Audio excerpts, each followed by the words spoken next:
Welcome viewers once again to the lecture series under NPTEL program on integral equation. In today's lecture, we are going to discuss about Hilbert-Smith theory and its consequences such that we can solve the non-homogeneous Fredholm integral equations of second kind by using the orthogonal functions associated with the corresponding homogeneous Fredholm integral equation. So, we are actually going to discuss the Hilbert-Smith theorem, and these related results will be used to solve the or find the solution of the Fredholm integral equation with symmetric kernel. This is very much important. So, Hilbert-Smith theory, in this lecture we are solely concentrated on the property of the kernel, that kernel should be symmetric. So, before going to state the Hilbert-Smith theorem, I am not going to prove the result, but before going to state the theorem, we need some relevant results related with the eigenvalues and eigenfunctions for the given problem. So, first of all, we consider that lambda n is the eigenvalues, these are eigenvalues, and ynx denotes the associated eigenfunctions. These are eigenfunctions, and these eigenvalues or eigenfunctions are associated with the integral equation yx equal to lambda integral a to b k of x comma s y s ds. We call this particular equation as number 1. So, this is a Fredholm integral equation, which is a homogeneous Fredholm integral equation, and the kernel k x comma s is symmetric. That means, it satisfies the property k x comma s is equal to k of s comma x. Now, we state certain results related with these eigenvalues and eigenfunctions. First of all, the eigenvalues of 1, that means this integral equation with symmetric kernel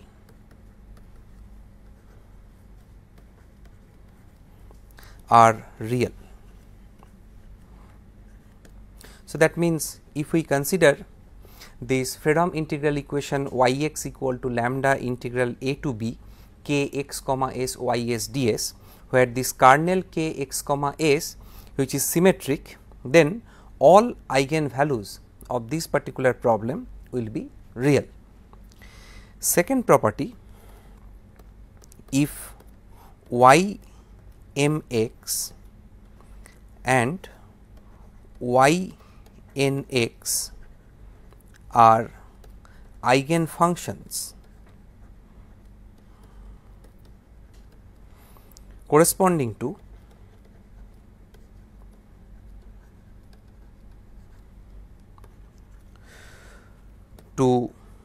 distinct eigenvalues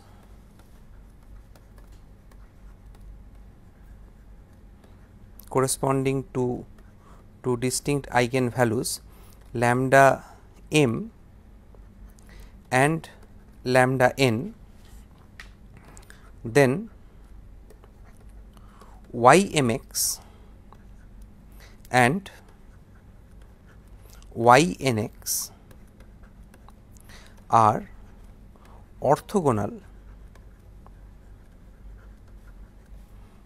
to each other. That means, integral a to b y mx y nx dx this is equal to 0, where lambda m this is not equal to lambda n. So, that means if we consider two eigen functions y m x and y n x corresponding to two distinct eigen values lambda m and lambda n, then integral a to b y m x y n x dx equal to 0, implying they are orthogonal to each other. Number 3, the multiplicity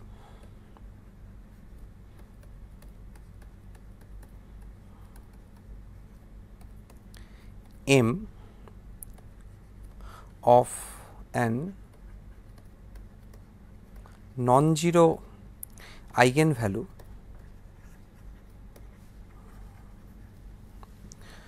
is finite for every symmetric kernel where the kernel k x comma s is square integrable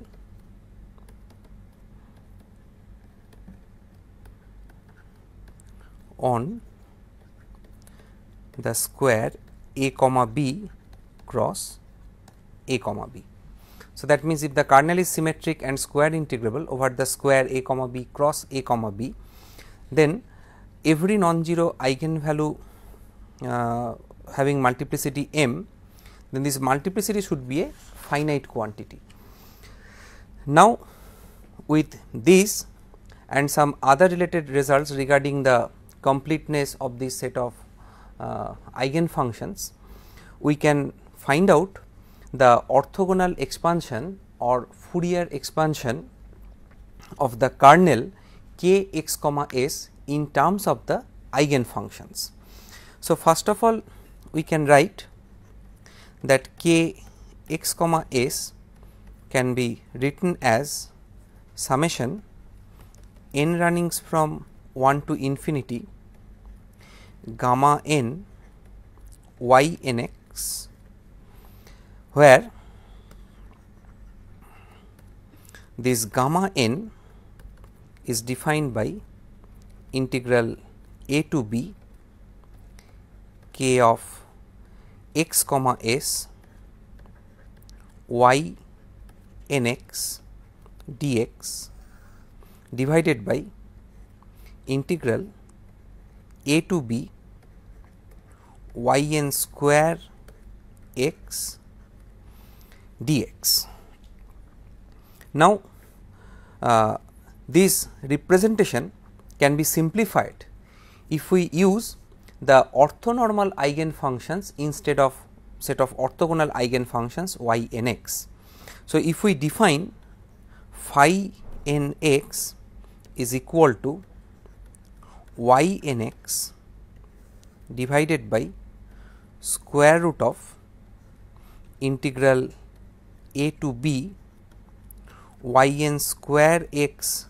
dx, then we can easily verify that integral a to b phi n square x dx, this is equal to 1, and therefore, we can expand this kernel k x comma s in terms of these orthonormal eigenfunctions phi n x. So, that means we can consider this set of orthonormal eigenfunctions phi n x n runnings from 1 to infinity. Now, based upon all these observations and other related results, we can develop the Hilbert-Smith theorem, and this Hilbert-Smith theorem is related with the expansion of f x, that is the inhomogeneous part of the Fredholm integral equation associated with the given Fredholm integral equation with symmetric kernel. The result states that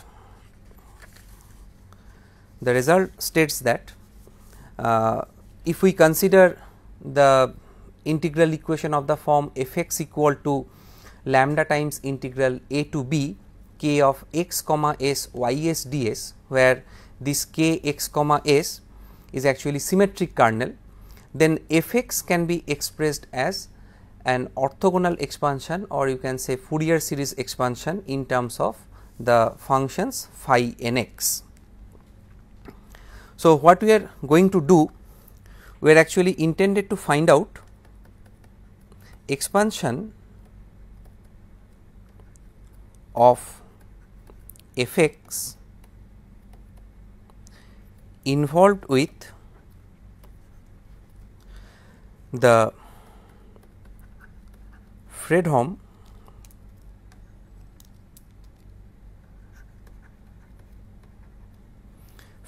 integral equation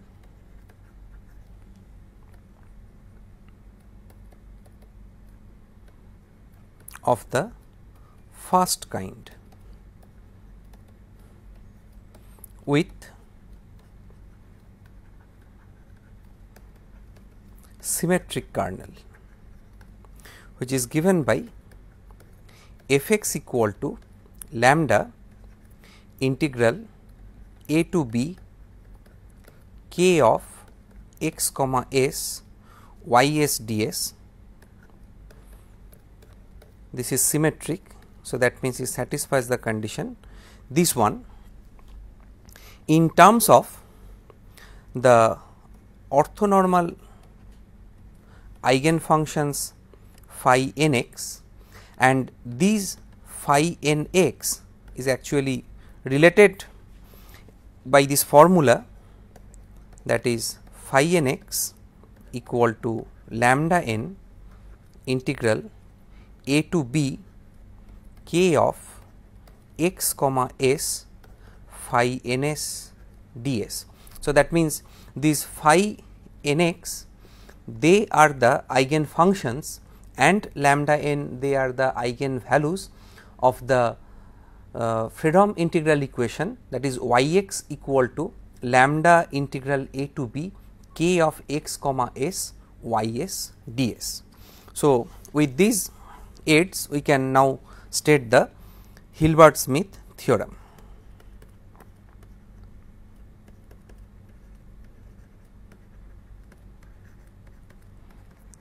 This is the Hilbert-Smith theorem. Consider the integral equation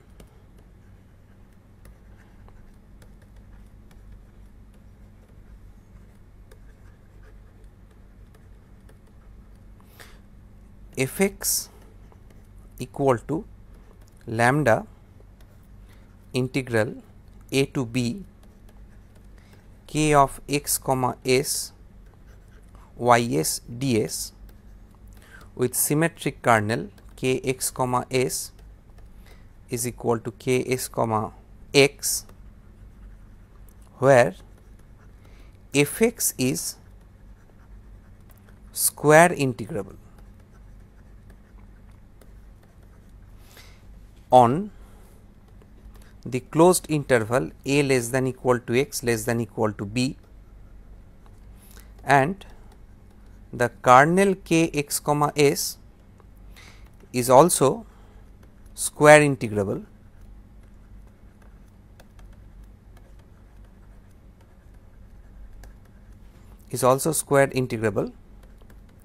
in the square a comma b cross a comma b. Then the function f x can be expressed as f x equal to sigma n runnings from 1 to infinity alpha n phi n x. We call this particular series as 2, where alpha n are obtained from this formula integral a to b f x phi n x dx, and the series involved in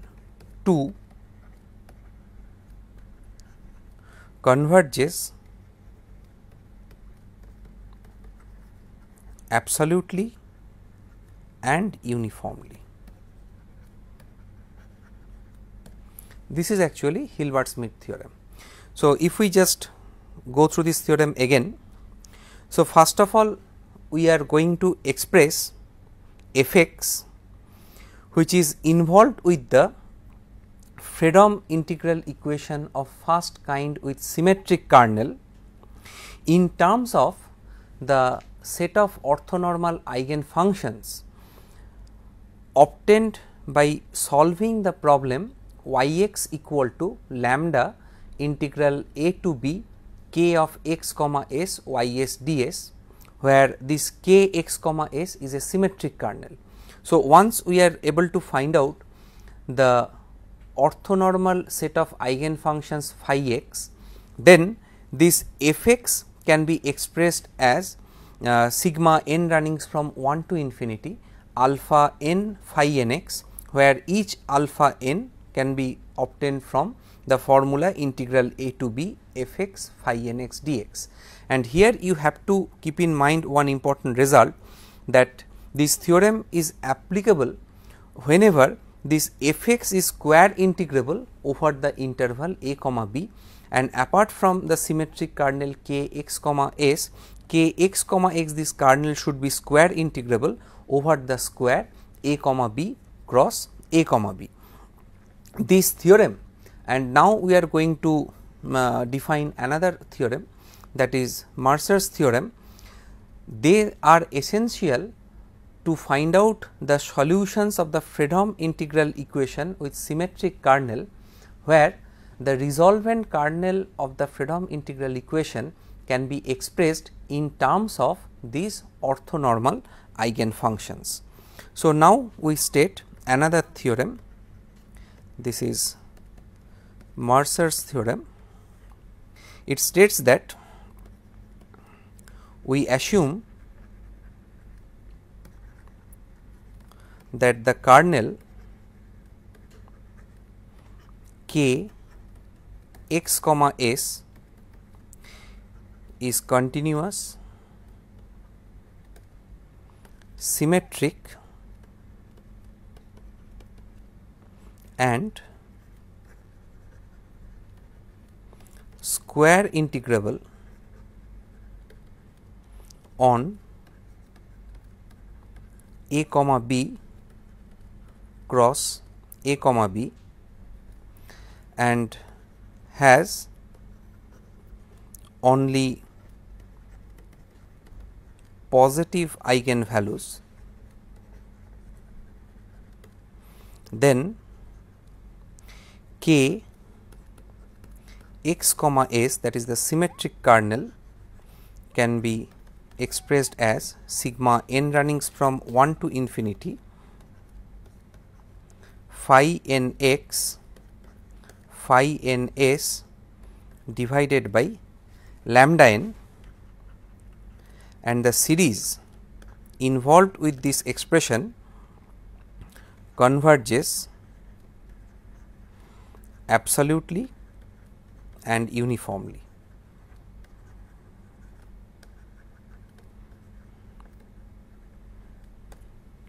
So, that means using two theorems we can obtain the orthogonal series expansion or Fourier series expansion for f x and the kernel k x comma s. Now, using this result, now we can find out the solution of the Fredholm integral equation with symmetric kernel. So, we are going to find out the solution of Fredholm integral equation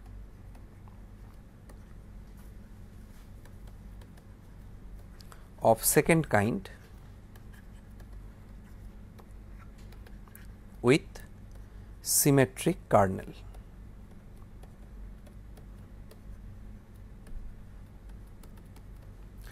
So, that means our target is to find the solution of this equation y equal to f x plus lambda integral a to b k of x comma s y s ds. And in order to find out solution of this particular problem, first of all we have to calculate the orthonormal eigenfunctions from the associated homogeneous problem, that is y x is equal to lambda integral a to b k of x comma s y s ds. Actually, the resolvent kernel are x s lambda corresponding to the symmetric kernel k x comma s can be expressed as the set of orthonormal eigenfunctions phi n x corresponding to the set of eigenvalues lambda n associated with this homogeneous Fredholm integral equation. The resolvent kernel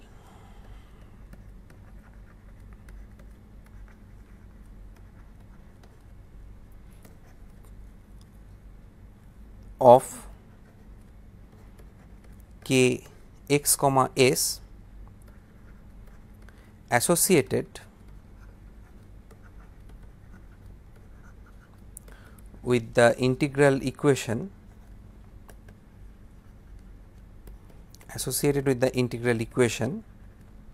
can be expressed as r x s lambda, this is equal to sigma n runnings from 1 to infinity phi n x phi n s divided by lambda n minus lambda when lambda not equal to lambda n, and hence the solution of the inhomogeneous equation can be written as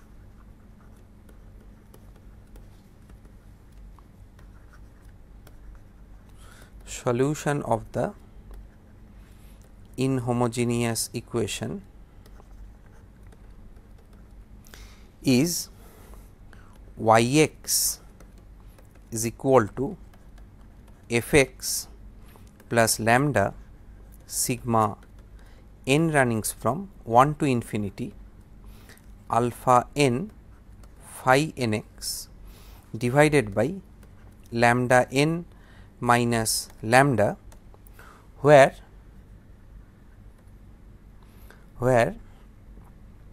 alpha n is integral a to b f x phi n x dx. Now, we can try to derive this result using the Hilbert-Smith theorem and other notations we have introduced earlier, that is we need the definition for this alpha n actually, and then we can find out the solution to the Fredholm integral equation. So, given equation is y x equal to f x plus lambda integral a to b k of x comma s y s ds. Now, if we define the function g x equal to y x minus f x, then this given Fredholm integral equation, inhomogeneous Fredholm integral equation of second kind, can be put into the form that g x equal to lambda integral a to b k of x comma s ys ds. Now, for this problem we can apply the Hilbert-Smith theorem. So, according to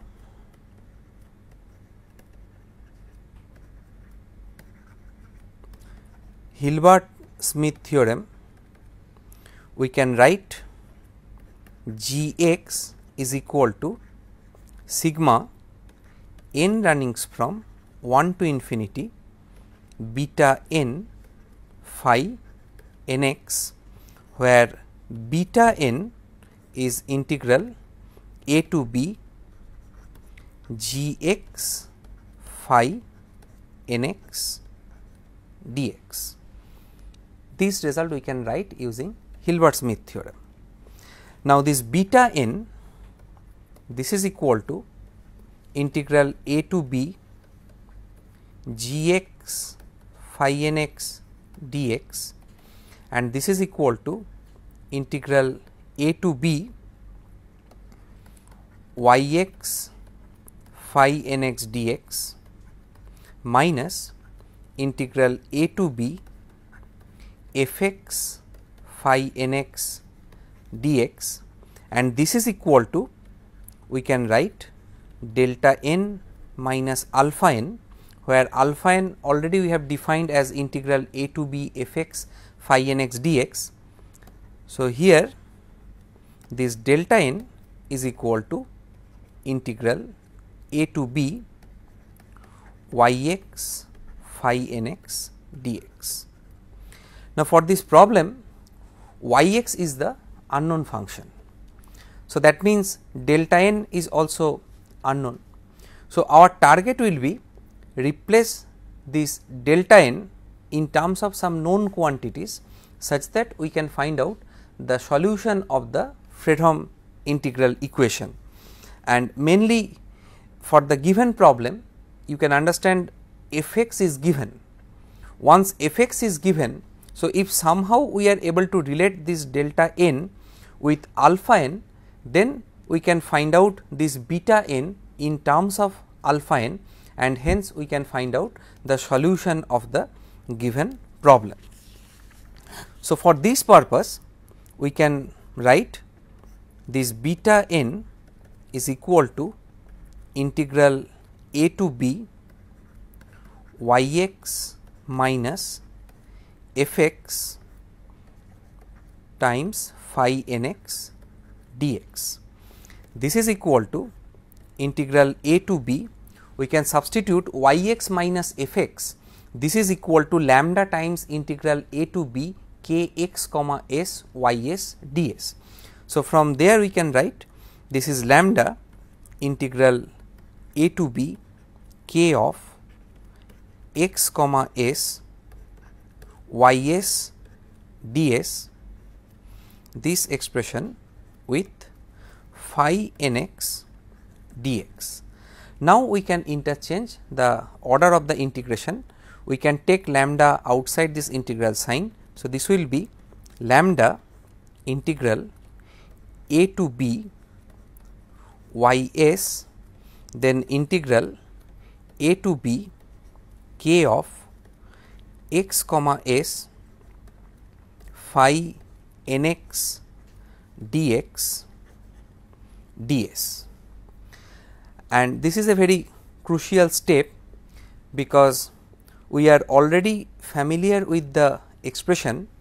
that phi nx is equal to lambda integral a to b k x comma s phi ns ds with lambda equal to lambda n. So, in order to apply that result, we can use the property of symmetric kernel to interchange the variables, and therefore, we can write this beta n is equal to lambda times integral a to b ys, then integral a to b k of s comma x phi nx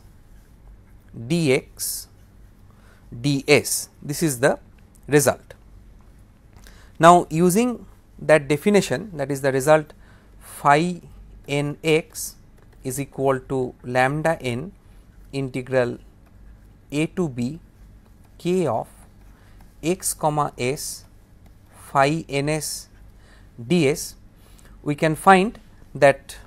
integral a to b k s comma x phi n x dx is nothing but 1 by lambda n times phi n s. So, therefore, this will be equal to lambda times integral a to b y s. The expression under the square bracket will be simply phi n s divided by lambda n ds. So, this is equal to lambda divided by lambda n integral a to b y s times phi n s ds, this one, and this is equal to lambda divided by lambda n times delta n, because we have used the notation integral a to b y x phi n x dx equal to lambda n, and from here we can write delta n, this is equal to lambda n divided by lambda times beta n, and therefore, beta n is equal to delta n minus alpha n equal to lambda n by lambda beta n minus alpha n. This implies beta n, this is equal to lambda divided by lambda n minus lambda times alpha n. So, we have obtained this beta n, and hence this g x is equal to sigma n runnings from 1 to infinity beta n phi n x. So, that is equal to lambda sigma n runnings from 1 to infinity alpha n divided by lambda n minus lambda times phi n x, and therefore, using g x equal to y x minus f x, from here we can write y x, this is equal to f x plus lambda sigma n runnings from 1 to infinity alpha n divided by lambda n minus lambda, this into phi n x. Now, if we substitute the expression for alpha n, so this will be equal to f x plus lambda sigma n runnings from 1 to n phi n x divided by lambda n minus lambda integral a to b f s phi n s ds. Now, already we have discussed about the uniform convergence of this particular infinite series, that is sigma n runnings from 1 to infinity alpha n phi n x associated with the f x, and therefore, interchanging the summation and integral sign, we can write this is equal to f x plus lambda integral a to b f s, then summation n runnings from 1 to infinity phi n x phi n s divided by lambda n minus lambda this ds. And clearly you can recall that in terms of resolvent kernel, we have written solution of this particular problem as y x equal to f x plus lambda integral a to b r of x s lambda Fs ds. So, we have this expression in the same format, and therefore, comparing this R x s lambda with this particular term, we can find that R x s lambda, this is equal to sigma n runnings from 1 to infinity phi n x phi n s divided by lambda n minus lambda. So, this is actually the target form of the solution, that is, this is the resolvent kernel R x s lambda equal to summation n runnings from 1 to infinity phi n x phi n s by lambda n minus lambda, and this expression is valid whenever lambda not equal to lambda n. So, this gives the solution where this resolvent kernel R x s lambda can be evaluated in terms of the eigenvalues lambda n and set of orthonormal eigenfunctions phi n x obtained from the associated homogeneous Fredholm integral equation. So, this is actually the use of Hilbert-Smith theorem in order to find out the solution of the Fredholm integral equation. Now, you have to keep in mind that this treatment is completely based upon the assumption that the parameter lambda is not equal to any one of the eigenvalues lambda n. So, we have eigenvalues lambda 1, lambda 2, lambda 3 and so on. If this parameter lambda involved with the Fredholm integral equation is not equal to any one of these eigenvalues, then we can find out solution by this method, and therefore, we can find the solution as y x equal to f x plus lambda integral a to b R x s lambda f s d s, where R x s lambda is the resolvent kernel, and with help of these orthonormal eigenfunctions we can find out this resolvent kernel given by the last formula. Now,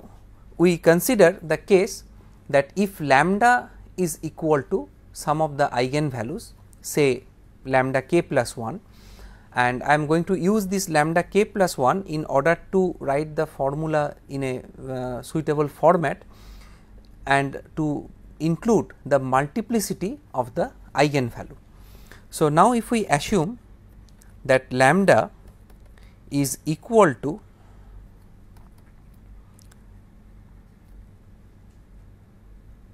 any eigenvalue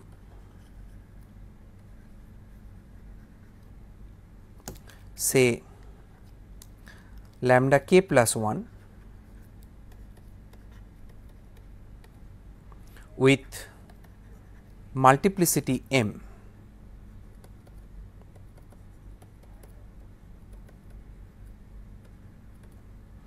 then for lambda equal to lambda n is equal to lambda k plus 1, the coefficient,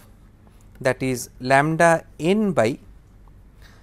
alpha n by lambda minus lambda n is not defined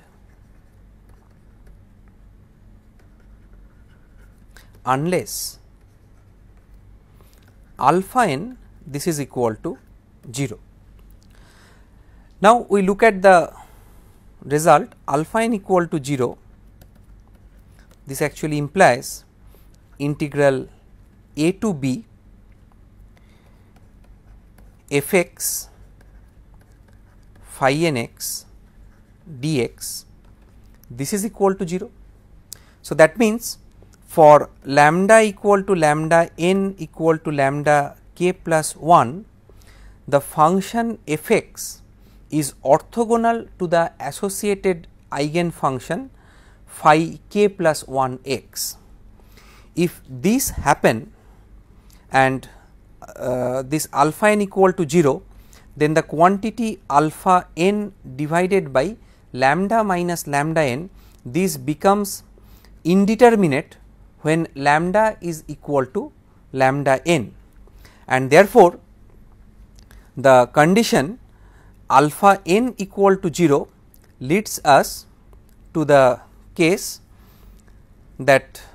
alpha n becomes an arbitrary quantity, and therefore, if f x is orthogonal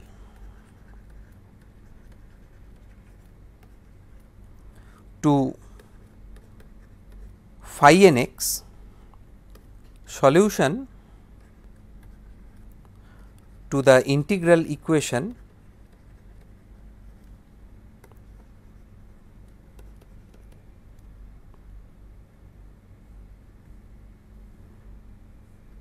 does not exist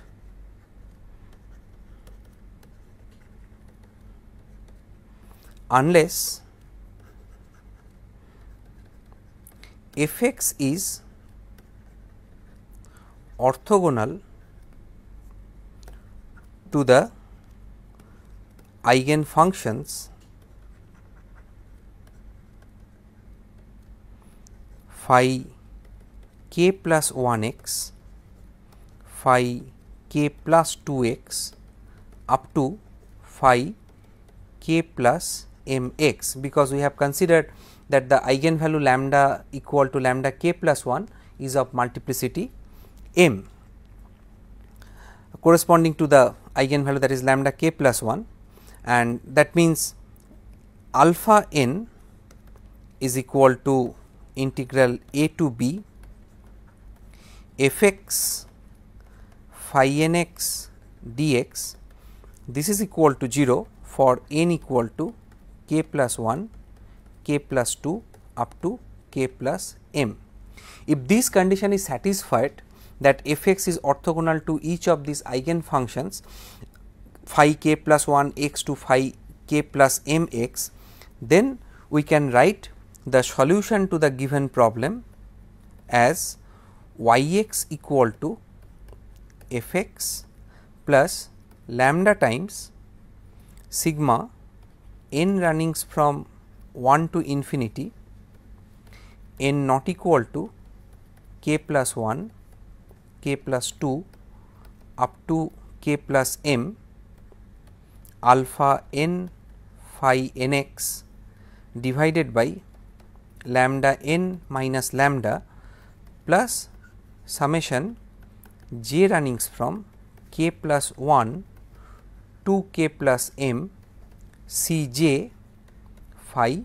j x, where all these c j's are actually arbitrary constants. And in this case, when phi x is orthogonal to the eigenfunctions phi k plus 1 x, phi k plus 2 x up to phi k plus m x associated with the m fold eigenvalue lambda equal to lambda k plus 1, then we have infinitely many solutions of the given problem. Finally, we consider two examples in order to understand these results. That means, how this can be used to find out solution of the Fredholm integral equation. So, first of all, we consider the problem y x equal to x plus lambda integral 0 to 1 k of x comma s y s ds, where k x comma s is equal to s times x minus 1 for 0 less than equal to s less than equal to x, and x times s minus 1 for x less than equal to s less than equal to 1. We have to solve this equation in terms of orthogonal eigenfunctions. So, first of all, we have to consider the associated homogeneous equation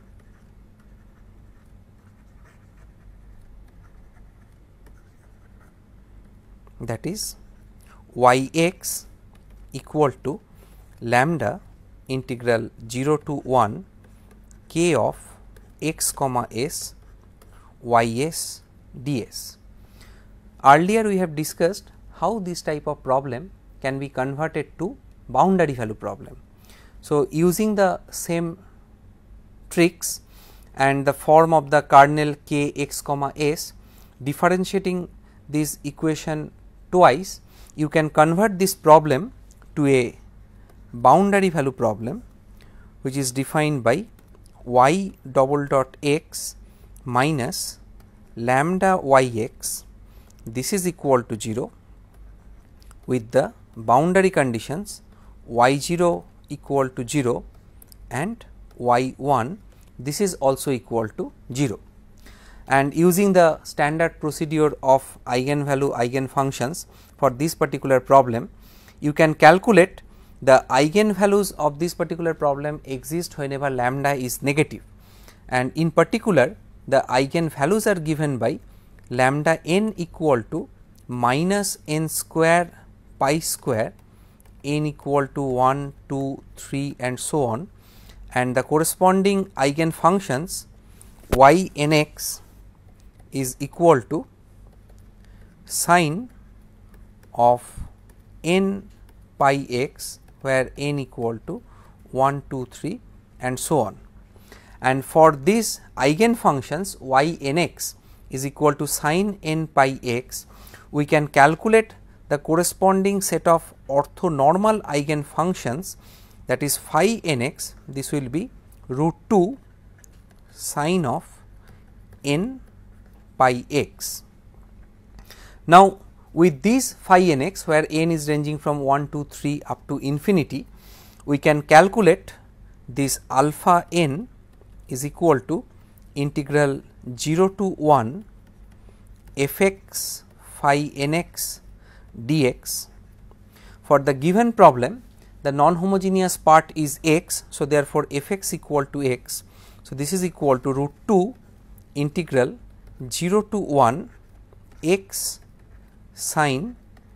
n pi x dx, and using the formula for integration by parts, we can derive this is root 2 times minus x cosine n pi x whole divided by n pi limit 0 to 1, then plus 1 by n pi integral 0 to 1 cosine n pi x dx, and this will be equal to root 2 times minus 1 cosine n pi divided by n pi. Last integral will be exactly equal to 0, and if we substitute into the first term x equal to 0, that is the lower limit, so that will be also equal to 0. So, we will be survived only with the term root 2 times minus 1 cos n pi divided by n pi. Now, cos n pi is equal to minus 1 to the power n. So, this is equal to minus 1 whole to the power n plus 1 times root 2 divided by n pi. So, this is actually value for alpha n, and then we can find out the solution to the given problem, that y x is equal to x plus lambda sigma n runnings from 1 to infinity alpha n divided by lambda n minus lambda times phi n x. So, substituting, we can find x plus lambda sigma n runnings from 1 to infinity minus 1 to the power n plus 1 root 2 divided by n pi minus n square pi square minus lambda multiplied by root 2 sine n pi x. Now, if we take minus 1 common from the denominator and this 2 by pi outside the summation sign, so therefore, we can find solution of this problem as y x equal to 2 lambda divided by pi summation n runnings from 1 to infinity minus 1 to the power n sine n pi x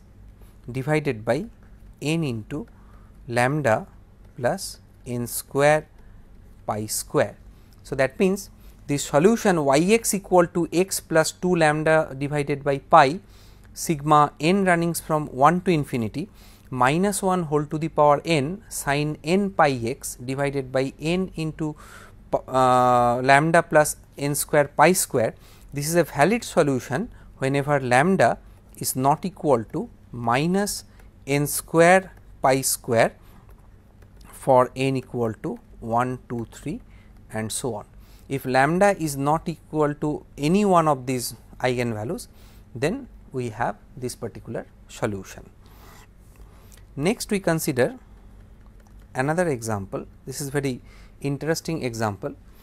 where we can show that depending upon values of lambda we have three situations, that is unique solution, no solution and infinitely many solutions. The problem is y x equal to 1 plus lambda integral 0 to pi cos of x plus s y s ds. So, first of all we have to find out eigenvalues and eigenfunctions for y x equal to lambda integral 0 to pi cos of x plus s y s ds, and using the procedure of separable kernel we can calculate the eigenvalues, and we can recall that we can rewrite this expression as cos x integral 0 to pi cos s y s ds minus sin x integral 0 to pi sin s y s ds, and then defining this first integral 0 to pi cos s y s ds as C1 and 0 to pi sin s y s ds as C2, we can find out the eigenvalues and eigenfunctions for this particular problem. I am not going to solve that part, and if you solve it then you can find lambda 1 is equal to 2 by pi and lambda 2 this is equal to minus 2 by pi, and associated eigenfunctions will be y1x this is equal to cos x and y2x this is equal to sin x. So, these are eigenvalues and eigenfunctions. Now, if we use the orthonormalization condition, then we can find orthonormal eigenfunctions, that is phi 1x is equal to root over 2 by pi cosine x and phi 2x this is equal to root over 2 by pi sin x, and from here this phi 1 and phi 2 we can calculate the constants alpha 1 and alpha 2, because here we have only two eigenfunctions, this root over 2 by pi cosine x and root over 2 by pi sin x. So, we have to calculate only two constants alpha 1 and alpha 2. So, alpha 1 is equal to integral 0 to pi f x phi 1 x dx, this is equal to root over 2 by pi integral 0 to pi cosine x dx, this is equal to 0, and alpha 2 this is equal to integral 0 to pi f x phi 2 x dx. So, this is equal to root over 2 by pi integral 0 to pi sin x dx, this is equal to 2 into root over 2 by pi. So, with this result, case 1, if we consider that lambda not equal to lambda 1 comma lambda 2, then y x will be equal to f x plus lambda sigma n equal to 1 to 2 alpha n divided by lambda n minus lambda phi n x. Now, alpha 1 is equal to 0 and alpha 2 we have obtained here. So, after substituting you can find this is equal to 1 minus 4 lambda divided by 2 plus lambda pi times sin x. This is the unique solution to the given problem when lambda not equal to either lambda 1 or lambda 2. Case 2, if lambda equal to lambda 2 is equal to minus 2 pi and as alpha 2 not equal to 0, hence the given equation, given integral equation possesses no solution. There is no solution for this problem. And case 3, if lambda equal to lambda 1 is equal to 2 by pi, alpha 1 equal to 0, and in this case problem have infinitely many solutions. Those are given by y x equal to f x plus c 1 phi 1 x plus lambda divided by lambda 2 minus lambda alpha 2 phi 2 x, and this will be equal to 1 plus c cos x minus 2 by pi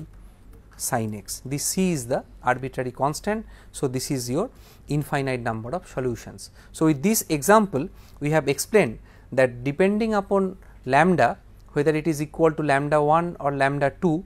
and if these are not equal to either of these eigenvalues of the problem, then we have unique solution. If lambda equal to lambda 2, then the given problem does not possess any solution, and in case of lambda equal to lambda 1, then we have infinitely many solutions. So, this illustrates the method we have described to find out the solution of the Fredholm integral equation with the help of Hilbert-Smith theory. So, I can stop this lecture at this point here. Thank you for your attention.